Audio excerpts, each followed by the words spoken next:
Olá a todas, boa tarde. Cá estou eu mais uma vez com mais um vídeo de partilha das Mães Imperfeitas. Hoje com um convidado muito especial. No meu último vídeo eu partilhei a história do meu parto, do parto da minha filha e do meu parto também, porque eu sinto que há uma morte e um renascimento ali. Há uma Filipa que se transformou naquele momento e partilhei pela primeira vez para dar voz às histórias de parto. E hoje eu trago aqui o meu companheiro, que é homem, que é pai, que suportou muito do processo, e eu sinto que é importante cada vez mais dar voz ao outro lado, porque esta não é só a minha história, não é só a história da minha filha, é a história de todas as pessoas também que me rodeiam, e eu sinto que é importante também dar voz ao homem, ao pai, que também vive a experiência do outro lado, que também suporta, que também tem o seu processo e que muitas das vezes não é visto, não é olhado, não é honrado. Então eu trago aqui o Rafa para podermos falar um bocadinho e ter esta visão do outro lado. O Rafa é pai, é meu marido e trabalha na parte de coach de liderança e parentalidade, a juntar estas duas partes. Portanto, existe uma missão muito grande que se une aqui connosco. E olá, obrigada por estares aqui, obrigada por teres aceito estar aqui comigo e partilhar um pouco da nossa história e da nossa intimidade. Não muito. Só um bocadinho. E eu vou começar pelo início da história. Porque eu partilhei aqui e eu já partilhei da história da minha gravidez, da turbulência que foi, de todas as coisas que me trouxe, dessa gravidez tão desejada, mas que na verdade não foi planeada e que vem numa altura de muita desconstrução da minha pessoa, e que tu tiveste do outro lado a suportar e a ver, a sentir à tua forma. E eu gostava de saber como é que foi estar desse lado, como é que foi viver esse lado, vendo toda a gestação, tudo aquilo que eu passei, todos os sintomas, todos os efeitos secundários, as minhas próprias emoções à flor da pele, os meus questionamentos, ainda mais na fase em que eu não sabia quem eu era, não é? Porque tinha acabado de me despedir, não é? E de dar aquele salto de fé, e queria saber como é que foi esse lado, como é que foi viver as coisas desse lado. Ok. Eu se calhar começava a dizer que sempre tive um desejo de ser pai. Então sempre tinha nos meus sonhos para o futuro. Acho que nunca tínhamos falado sobre isso. Acho que não. que eu era alguém que gostava de ser pai e tinha, como acho que toda pessoa que pensa um bocado em ter um filho, idealiza algumas coisas de como gostaria de ser. Então eu sabia que queria ser, mesmo na parte da gravidez, participativo, mas nunca tinha me informado do que é que seria ser um pai participativo ou o que é que isso significaria. E acho que desde o início da tua gravidez, ou da gravidez da Luana, ou da nossa gravidez, foi um momento muito especial, porque a própria concepção nós ambos sentimos quando aconteceu, né? E depois conseguimos também verificar a nível médico que muito provavelmente tinha acontecido quando sentimos e que tinha acontecido. E eu assumi, acho que desde o início, até porque também tu estavas a viver já uma altura bem exigente de transformação de vida, eu assumi imediatamente o papel de suporte e coloquei na minha cabeça que, olha, agora eu vou ser a estrutura ou a segurança para que tu pudesses desfrutar desse momento único, que eu presumo que seja. Não sei o que é gerar uma vida dentro do meu corpo, mas imagino que toda a transformação física, e depois com o teu estudo, o teu trabalho também se veio-se confirmar que essa transformação física provoca transformações em todos os níveis, sejam emocionais, psicológicos, espirituais, profissionais, de relacionamento.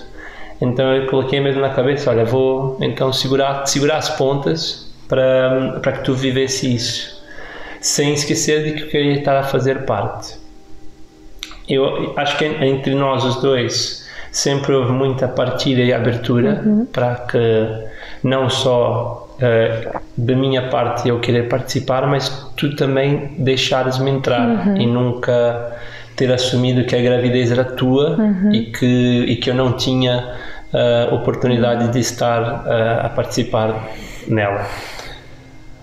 Uma coisa que me chocou muito, e a gente já falei algumas vezes sobre isso, né, é que nós tínhamos uma visão muito de partilha e de colaboração nesse processo, mas quando íamos para uma consulta médica eu sentia-me sinceramente como o rapaz que carregava as malas. Os médicos pouquíssimas vezes perguntavam de mim, algumas vezes quase nem me cumprimentavam. Eu, por mais que tentasse participar, o foco era todo em ti e na Luana, e que eu compreendo que esse seja o maior foco, claro, mas chegou ao ponto do ridículo, e acho que vocês vão concordar comigo, em que tivemos uma consulta e um médico pergunta se tu tinhas doenças sexualmente transmissíveis, e quando ele te pergunta isso, eu aqui na minha cabeça a pensar assim, é agora que ele vai me fazer uma pergunta e vai querer saber de mim. E não, a surpresa é que ele nem sequer me pergunta se eu tenho doenças sexualmente transmissíveis, né? Eu saio daquela consulta puto da vida e digo, fogo meu, eu posso ser um poço de doença e mesmo assim ninguém se preocupa comigo. Então fiquei muito magoado no âmbito do meio médico para com o apoio com o pai. Que é muito excluído, não é? Eu pelo menos me senti muito excluído. Não sei se isso acontece com todos os pais, com todos os médicos ou em todos os hospitais, mas isso aconteceu comigo. E mesmo tu tendo um apoio exemplar e pelas questões sanguíneas e que surgiram também até com o caso da malformação congênita da Luana, tiveste um apoio que eu não poderia ter desejado melhor, e sinto que esse apoio foi muito mais na questão física e operacional e não muito na emocional e na psicológica. Acho que nesse ponto tivemos apoios de outras formas. E o apoio psicológico e emocional que eu também sentia que precisava, esse então acho que nunca chegou a aparecer ou sequer ser mencionado. Eu acredito que a gente começa a ser pai e mãe quando a gente começa a desejar o filho que vai um dia ter, e é um processo muito longo até a concepção e porventura o nascimento, e isso desencadeou em mim muita dúvida, muitas questões, muitas perguntas do tipo, será que eu vou conseguir ser o pai que eu gostaria de ser? Será que eu não vou repetir os padrões que o meu pai ou a minha mãe me trouxeram? E eu não sentia que havia nenhum espaço para falar sobre isso. E com os meus amigos ou com as pessoas que eu conhecia, alguns não eram pais e outros que eram pais também acho que não se sentiam à vontade para falar sobre isso. Então, o homem ainda não tem muito espaço para ser vulnerável, não é? Exato. E na verdade todas as questões que tu estás a falar acabam por ser as mesmas que eu tinha, não é? Mas parece que na mãe é quase como se fosse normal, não é? Ter essas questões. E o homem acaba por estar num espaço que, e isso podia dar aqui outro vídeo, não é? Do porquê, não é? Também culturalmente, mas acaba por não haver esse espaço, não é? De falar e de poder, felizmente nós conversávamos muito sobre isso. Não me recordo sinceramente nessa altura, também com todo o turbilhão acabámos por falar muitas vezes, mas acho que sempre tivemos forma de falar, E acho curioso, não é, podermos estar a falar disso, porque é tão importante ver esse lado, que o homem também tem essas questões, o pai também passa pelo processo de transformação, não é? Sim, eu acho que o pai pode não ter uma gravidez fisiológica no sentido literal da palavra, mas tem uma gravidez da gestação do homem que vai ser quando se tornar pai. Quando se tornar pai, sim, física. Pragmaticamente. E os nossos amigos, o Rui Estrela e a Inês Gaia, falam sempre muito dos rituais de passagem, né? E eu lembro de estar num encontro que o Estrelinha proporcionou, e ele mais uma vez proporcionou esses espaços para homens partilharem o que lhes vai no peito, seja no momento, ou do passado, ou do futuro. Só que o Estrelinha não está a fazer encontros desses todos os fins de semana. Pois, ainda. E mesmo assim não é algo normal, não é? Sim. Tanto como eu, que passei muito, eu sinto que me passei excluído na gravidez. Imagine então a grande maioria dos pais que nem sequer se calhar têm amigos que já têm uma abertura para fazer isso. Então foi difícil nesse sentido, e eu acho que camuflei muito dessa dor, porque depois eu lembrava-me, não, mas eu tenho que ser o suporte. E a estrutura para as minhas meninas, né, que era como eu dizia. E ainda mais a seguir disso, né? E eu partilhei no último vídeo, veio o parto, não é? Que foi difícil para todos, foi difícil para mim, porque eu tive umas questões na minha saúde com o meu sangue que deu, além da Luana não ter dado a volta, não é? E já estar a ser pensado a cesariana, acabou por ser cesariana eletiva, tudo aquilo que eu menos queria, não é? Portanto, uma cesariana que é marcada com dia e hora, para não haver qualquer tipo de risco, porque eu tive que fazer reservas de sangue, tivemos que estar todos preparados. O Rafa não pôde estar comigo, não pudeste estar comigo, por ser uma cesariana de risco. E eu partilhei no último vídeo como é que foi para mim, não é? Essa sensação de estar sozinha, do início, daquele turbilhão todo, daquela frieza de estar num bloco operatório, não é? Os nervos, o medo da morte, eu já falei disso tudo da minha parte. Mas eu queria saber agora, e se calhar eu acho que nunca te perguntei isto verdadeiramente, e se calhar por isso é que também estamos a fazer este vídeo, se calhar é um fecho do nosso ciclo de como é que foi realmente estar do outro lado, não é? Estar do lado de fora, de não poder estar comigo, de não poderes assistir, de não poder estar no momento em que a Luana veio ao mundo, e lidar com todas estas questões que eu também estava a passar, não é? Os meus nervos, não é? Saberes e teres que suportar toda aquela minha ansiedade e o meu nervosismo, os meus medos. Porque eu lembro-me, eu contei no último vídeo que eu estava assim a respirar, não é? Antes da cirurgia, e que ela me perguntou se eu estava a dormir, a anestesista, eu disse, a dormir? Não, eu estou a tentar respirar, que eu estou super nervosa. E ela, então está um senhor lá fora em posição de Buda ou de meditação, que ela disse, deve ser o seu marido, de certeza. Sim. De vez em quando os enfermeiros ou os médicos passavam pelo corredor e eu estava literalmente sentado num banquinho que tinha lá à frente e estava a fazer respirações e a tentar meditar, e notava que alguns, só com os olhos fechados, sentia que alguém parava um bocadinho e devia estar a olhar para mim, a tentar perceber o que é que eu estava ali a fazer, depois continuava, e outros vinham e diziam assim, olha, só para dizer que está tudo bem, já está quase.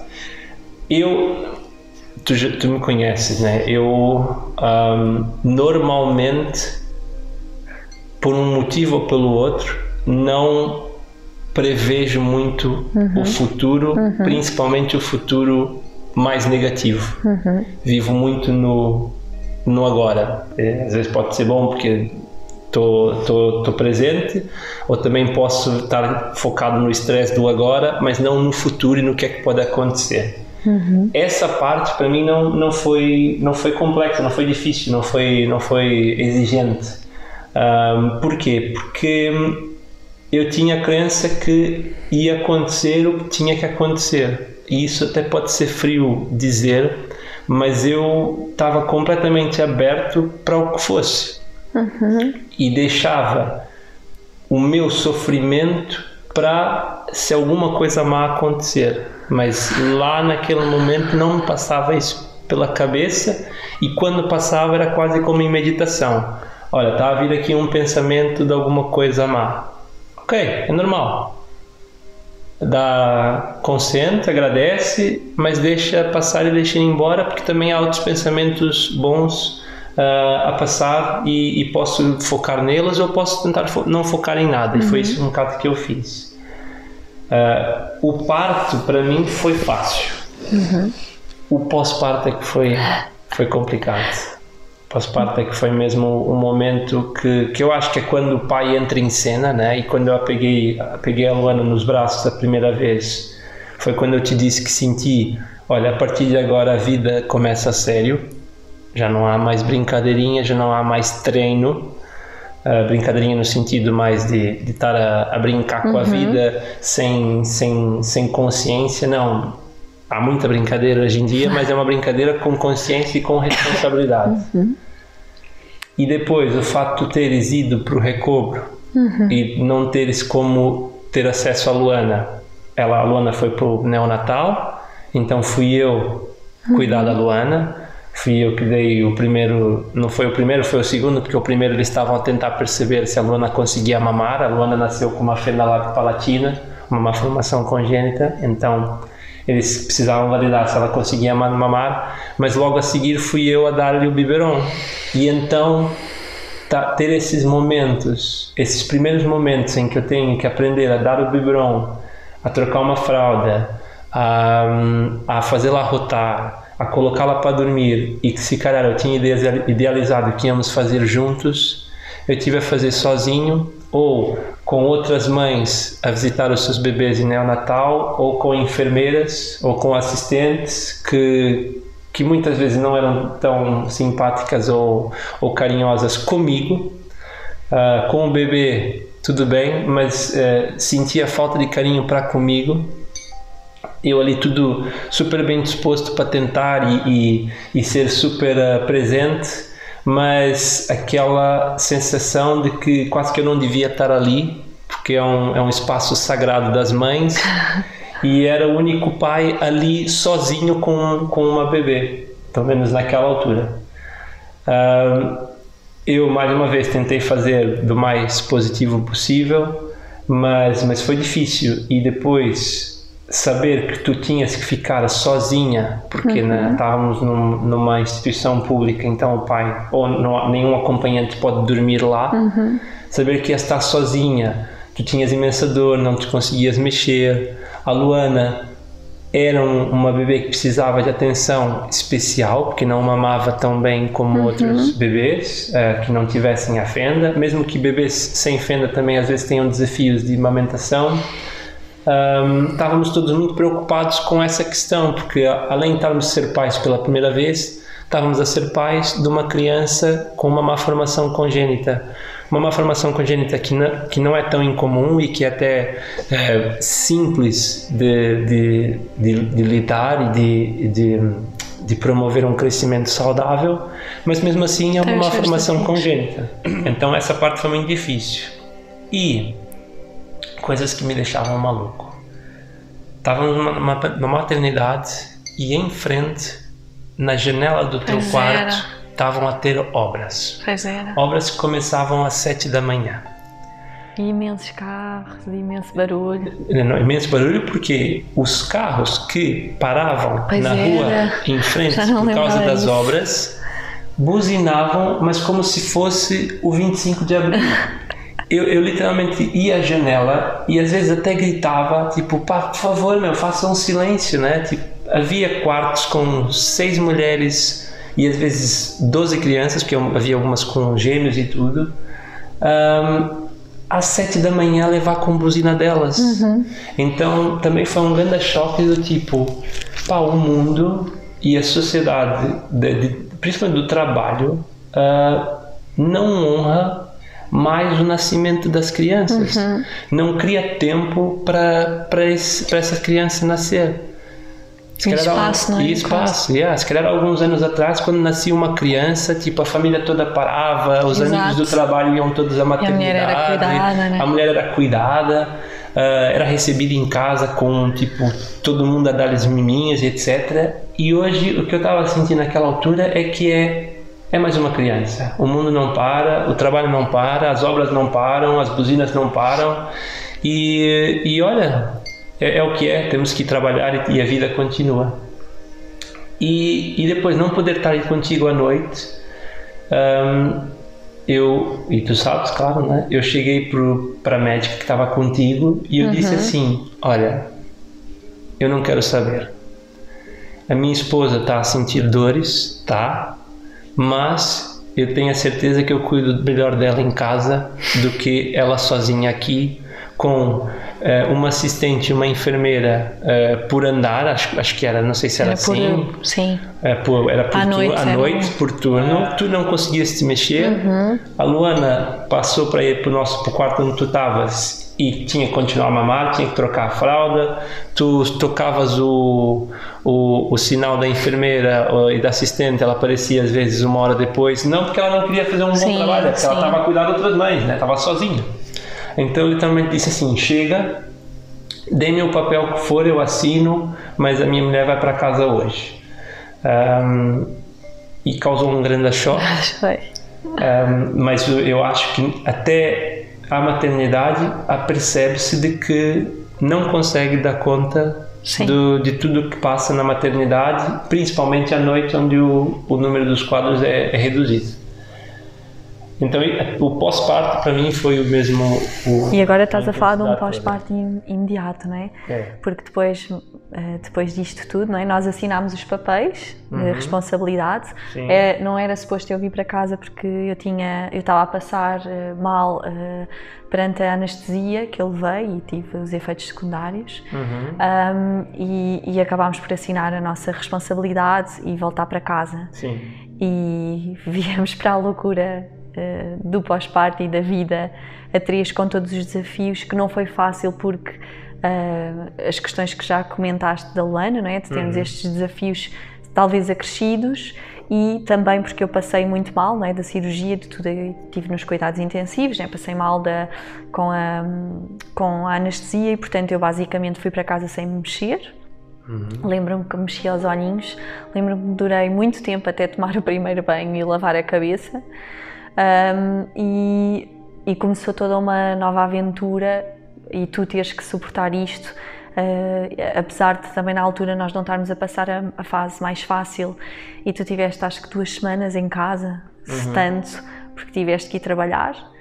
E como é que foi viver em suporte ao mesmo tempo que vivias o teu processo? Como é que foi ver a tua mulher, eu, naquele estado, e a viver aquilo tudo sem saber mais nada da vida, completamente na minha loucura? É? E eu já partilhei aqui várias vezes, não é? Que eu cheguei a um momento muito duro, que eu caí mesmo profundamente, onde eu achei muito tempo que tivesse sido uma depressão pós-parto, e já comentei várias vezes sobre isso, do que é que eu hoje sinto. Mas como é que foi estar desse lado e assistir a isso tudo? Olha, a minha vozinha dizia muito isso, que era: rir é o melhor remédio e é melhor rir do que chorar. Porque tu disseste que da loucura do pós-parto, eu em português muito claro digo assim, foi a puta da loucura. E... Corta! Não corta, temos que ser sinceros sobre isso. Para já sentimos que a nossa casa é invadida por um alien, que não fala a nossa língua, que não tem os nossos costumes, ou pronto, não lembramos que tínhamos esses costumes, não é? Tudo é novo, nada do que pode ser regra ou dica funciona mais do que uma vez seguida, porque o bebê está a se desenvolver, ou come outra coisa, ou bebe 1 mililitro a mais do que leite e já dá cólica. e a cólica às vezes é de uma forma ou é de outra, tu fazes uma massagem, faz outra massagem e põe um óleo, parece aquele vídeo do Covid, né? Põe óleo, põe talco, água na temperatura certa, não pode, tem que dar banho dessa forma, tira do banho, tem que proteger com toalha, depois passa creminho, mas não pode passar muito creminho, depois o creminho dá alergia, depois passa outro creminho por causa da alergia. É a mesma coisa da loucura. E para ser sincero, eu acho que nos primeiros tempos aquilo é tão intenso que eu senti que eu senti que envelheci 1 ano ou 2 em 2 meses. Eu depois, além tentar também trabalhar e voltar para essa intensidade toda, e ainda tentar manter a cara não, né? A posição de forte, de tipo, vou continuar a dar suporte, vou continuar a ser pai presente, vou continuar a ser marido presente, vou continuar a ser um bom trabalhador. Tudo isso continuando sem um espaço para poder dizer assim, é mesmo difícil. Ou, olha, ter momentos em que passava pela minha cabeça, olha, não sabia que era assim. Arrependo-me de ser pai. E poder dizer isso, sabe? É claro que a minha filha, a nossa filha, é a melhor coisa que nos aconteceu até agora. Não há dúvida disso. E não há dúvida que fazemos o que for por ela, como já o fizemos muitas vezes. Mas, sinceramente, havia momentos em que eu não queria ser pai, ou que eu preferiria quando não era pai. Claro. Chegar de um trabalho cansado, e principalmente nos primeiros meses em que o bebê não interage tanto com a gente, não devolve o amor que a gente está a dar e o cuidado que a gente está a dar, se tu me perguntares assim, olha, preferias chegar em casa às 7h30 da noite com um filho ou sem filho, eu ia estar mentindo se eu dissesse assim, não, eu prefiro o meu bebê que não para de fazer cocô e bolsar e depois chora e eu não entendo o porquê. Tipo, não, eu gosto mesmo disso. Eu ia estar mentindo. Tanto, houve um momento em que eu pensei, fogo, minha vida era muito mais fácil antes. Houve um momento em que aconteceu atirá-la pela janela. É claro que eu não o fiz, claro. Porque leva-nos aos nossos limites, não é? Não é esse pai que eu quero ser. Mas pensei e senti. E eu acho que o que mais custou era não poder ter também outros homens ou até outras mulheres, porque às vezes estávamos com amigos e não podíamos ter essa conversa, porque chocávamos as pessoas. E também eu sentia-me às vezes como um extraterrestre, tipo, sou só eu que penso isso. E se calhar sou uma má pessoa ou sou um mau pai porque estou a sentir essas coisas negativas, ou não vou dizer, eu vou colocar negativas porque é assim que são colocadas na sociedade. Estou a sentir essas coisas negativas com a minha criança. Então foi muito duro. E depois dizer assim, ok, Rafael, mas tu não tens tempo para ver isso e falar sobre isso, porque tens que continuar a ser o apoio e o suporte cá em casa e tens que continuar a trabalhar. Então foi intenso, foi muito duro. Eu senti que grande parte dos nossos conflitos e desalinhamentos começou daí. E por depois eu continuar a trabalhar e tu continuares a mergulhar no processo de transformação do pós-parto, muitas vezes sem respostas, porque muitas coisas também não se falam, da parte da mulher e da parte do homem, só mesmo pelo trabalho que temos feito de descascar essas camadas e descascar esse processo de transformação, que muitas vezes não é fácil e dói muito por estarmos também a sentir-nos sozinhos. Claro, sim. E como é que foi ver-me naqueles estados que eu cheguei, não é? De desespero, de sufoco, de choro, de cair no chão e desatar aos berros, de desespero com tudo o que estávamos a viver, não é? Porque estava a ser um processo muito forte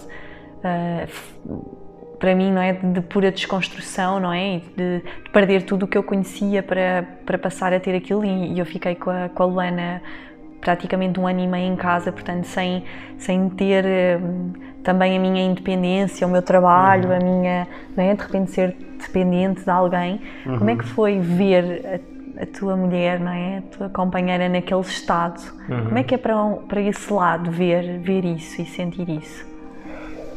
Olha, eu acho que a vida vai nos preparando para as coisas que nós vamos vivendo, né? E eu já não me lembro se eram com 11 anos de idade ou que foram, se calhar até mais novo, os meus pais tiveram uma desilusão muito grande financeira e passamos mesmo muita dificuldade financeira. Chegar ao ponto de eu ter um cofrinho com dinheiro de antes e os meus pais virem perguntar se podiam pegar dinheiro do cofrinho para ir comprar comida. Então a ligação com o dinheiro para mim tornou-se muito desapegada. Então nessa parte, que é um fator acho que muito grande na sociedade atual, o não ter os teus rendimentos ou estar numa situação em que o dinheiro estava muito curto e como aconteceu muitas vezes, tivermos que vender coisas para conseguir pagar contas ou até pedir dinheiro emprestado para conseguir pagar contas, não me causava stress, porque eu sabia que o dinheiro é uma coisa, é uma energia que vai e que volta. E nos apegarmos a ele é que causa na meu ver, o apego ao dinheiro é que causa o bloqueio financeiro e não a abundância, mas a escassez financeira. Então eu sabia que era uma fase, nesse ponto eu estava tranquilo. E na parte emocional? Na parte emocional, eu quando, antes de sabermos que a Luana tinha descido para nós, a gente falou sobre a tua possível o teu despedimento, né? Tu te demitires, tua demissão, e eu disse, vai em frente, e disse, eu seguro as pontas. Por quê? Porque momentos antes eu vivi o meu desapego completo com o dinheiro, em que eu me demiti na altura da empresa da colaboração que eu tinha montado com amigos e colegas, e passei por um processo de transformação intenso de 2, 3 anos, que foi a melhor coisa da minha vida. E se eu não tivesse passado por isso, eu tenho a certeza absoluta que eu não ia conseguir te apoiar no teu processo de transformação. Mas eu sabia que o que ia acontecer e o que estava a acontecer contigo só podia te deixar mais forte e só podia te aproximar do teu caminho de vida e da tua missão. Então, por isso que, e já falamos sobre isso, né? Por isso muitas vezes tu naquele turbilhão e naquela incerteza não só do que é que querias ser profissionalmente, mas do que é que querias ser como mulher e como mãe, quando aparecia uma proposta de trabalho para ti, para voltares um bocado à tua vida passada, tu viravas para mim e dizia assim, olha pá, essa proposta é brutal, o dinheiro é fixe, nós estamos a precisar e não sei o que lá. E eu olhava mesmo para ti e dizia assim, diz-me o que é que o teu coração quer. Tu queres esse emprego? Tu sentes que é esse o teu caminho? Ou é pela necessidade financeira? Se for pela necessidade financeira, então eu não consigo te apoiar. Agora, se tu me disseres, é isso que eu quero, então a gente encontra uma solução. E porque eu sabia que eu sentia que quando tu falavas comigo, não era ainda, é isso mesmo que eu quero. Encontrei o meu caminho. Então, por mais difícil que tenha sido, pelos desafios todos que a gente passou, eu quase que me sentia em dar de volta à vida a oportunidade que eu tive de passar por um processo também de redescobrimento de quem eu era. Então era do tipo, olha, eu passei por isso e isso é tão poderoso e essa pessoa que eu amo e que é a mãe dos meus filhos está a iniciar esse processo, quem sou eu para cortar? Quem sou eu para tirar isso? E foi duro e criou muito desconforto, criou muito desapego, mas a gente olha para a nossa vida hoje e mesmo que essa vida que a gente tem hoje dure pouco, valeu a pena, não é? Tu encontrares a tua missão, tu perceberes o que é que queres dar ao mundo, tu perceberes a tua voz, o teu chamado, valeu tudo o resto. Sim. Não é? Eu já era aquelas coisas, né? Como estamos a falar agora de quem sabe aumentar a família, os desafios do passado já nem são tão vívidos, grandes, né? Não são tão grandes, se calhar são tão vívidos porque a gente lembra deles muito bem, mas não são tão insuperáveis. Portanto, custou, foi difícil, senti-me excluído também às vezes, mas eu sabia que havia um motivo maior para tal.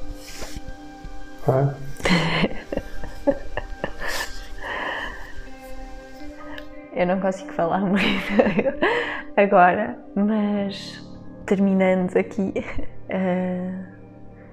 acho que é sempre muito importante podermos dar voz a estas coisas e como eu costumo dizer, a partilha é mesmo muito curadora e cada vez que se fala existe algo que é curado, existe algo que é relembrado. E por isso é que eu incentivo também tantas mulheres a partilharem as suas histórias, a falarem, porque quando se fala, agora sou eu. Nos outros vídeos choram as pessoas e agora choro eu. É voltar a relembrar e também voltar a dar, se calhar, uma valorização diferente a tudo o que vivemos e porque é que vivemos. E de ter chegado aqui, e eu só consigo agradecer de coração tudo isso, não é? Porque foi extremamente importante todo esse apoio com tudo o que eu vivi e com tudo aquilo que eu passei e para redescobrir novamente quem era esta Filipa e que eu sei que tu também tiveste de ter o teu tempo quase suspenso de descobrir quem era o novo Rafa, não é? Porque existe este renascimento desta nova família e pronto, e estou emocionada. Sim. Eu acho que, a meu ver, o tu teres ficado em casa com a Luana não foi também só para tu poderes te redescobrir, porque tu teres feito isso permitiu-me eu também me descobrir profissionalmente. Esse caminho ainda não está concluído, né? Mas foi onde eu consegui iniciar e permitiu-me crescer profissionalmente e pessoalmente também muito, pelo fato de no início tu também teres dado-me esse apoio. Portanto, não foi só eu a te apoiar, tu também me apoiaste muito.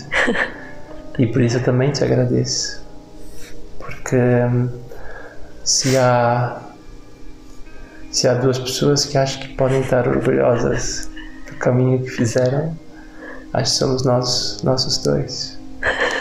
E temos uma pichuca que está sempre a nos ensinar e a nos fazer crescer.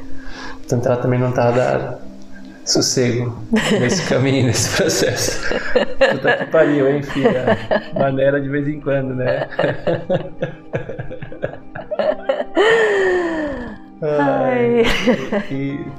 E se calhar termino com as palavras que ela me disse ontem. Foi ontem? Sim, foi ontem. Em que fiquei chateado com ela e que estava-lhe a chamar para irmos preparar para dormir e ela estava a brincar com o nosso cão e eu a chamo com calma, mas na terceira vez eu digo assim: fogo, filha, anda cá já, tira ela da varanda, traga ela para dentro, fecha a porta. E ela, oh. E eu digo, vai para a casa de banho, vai fazer o xixizinho que a gente tem que dormir. E ela vai, e ela da sanita vira para mim e diz assim, papai, eu estou triste. E eu, já percebendo que também tinha abusado, chego, filha, por que é que estás triste? E ela, porque disseste que eu ia para a casa de banho sozinha. E eu só pude ser sincero com ela e disse assim, ok filha, mas então eu fiquei triste porque eu estava a falar contigo e tu não respondias ao papai. O que é que tu queres que eu faça quando isso acontecer? E ela, oh papai, eu às vezes não sei fazer como deve ser. Eu sou mais baixinha. Acho que ela estava querendo dizer que era mais pequena. E ela... e quando for assim, eu peço-te desculpa e tu me pedes também. Então, vamos continuar, Chuchu. Sim. Há muito ainda para caminhar. E também temos os nossos momentos em que não somos tão empáticos ou tão carinhosos um com o outro. Mas se há coisa que eu vou ser eternamente grato foi por tudo que conseguimos em conjunto. Ok? Para terminar, o que é para ti ser pai, Show? Ser pai é foda pra caralho.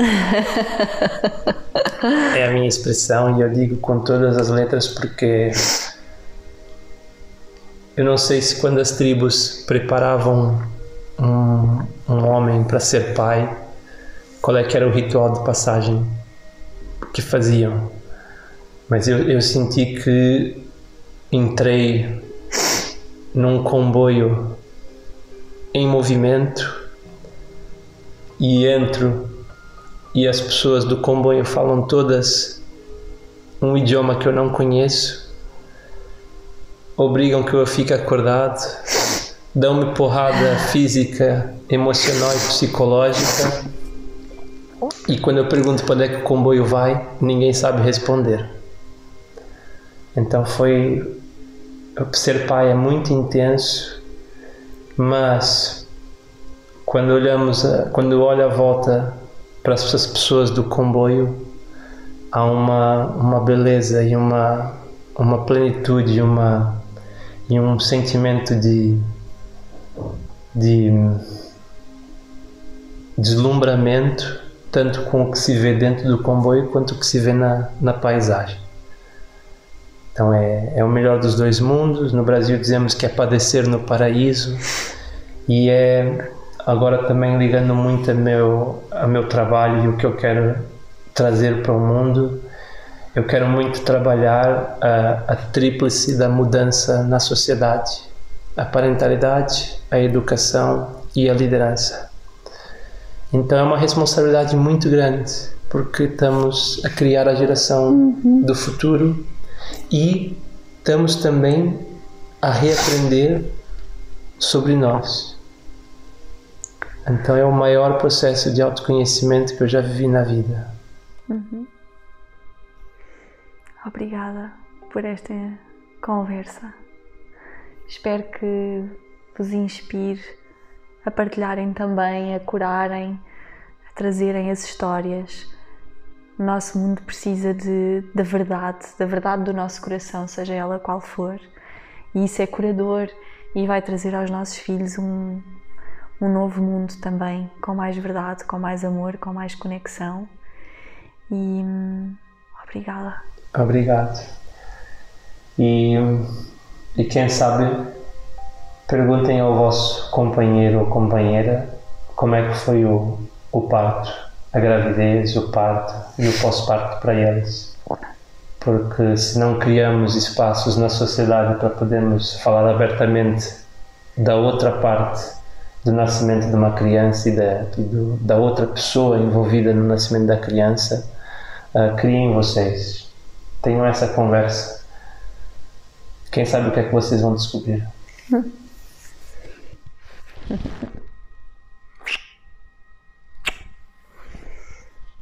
Beijinhos! Uá.